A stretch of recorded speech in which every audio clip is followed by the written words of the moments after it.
চিকেনটা কষতে কষতে যখন 50%-এর বেশি কষা হয়ে যাবে তখন দিয়ে দেবো টেস্টের ব্যালেন্সের জন্য চিনি। এখানে আমি ছোটো চামচের 1 চামচ চিনি দিলাম। আচ্ছা, একই সাথে দিয়ে দেবো ভেজে রাখা আলুগুলো।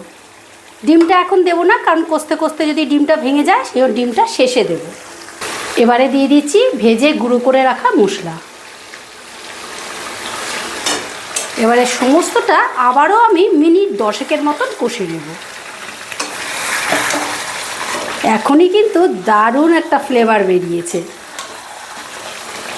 আর এই মশলাটা দিলে পরে এই চিকেনটাতে কিন্তু দারুণ ফ্লেভারও হয় আর টেস্টিও হয় খুব। রুটি, লুচি, পরোটা বা ভাত যেটাই খাও না কেন অসম্ভব ভালো লাগে। চিকেনটা বেশ ভালো করে কষে নিয়েছি, আর দেখো কষতে কষতে ঠিক এরকম মন্ড মতো হয়ে যাবে।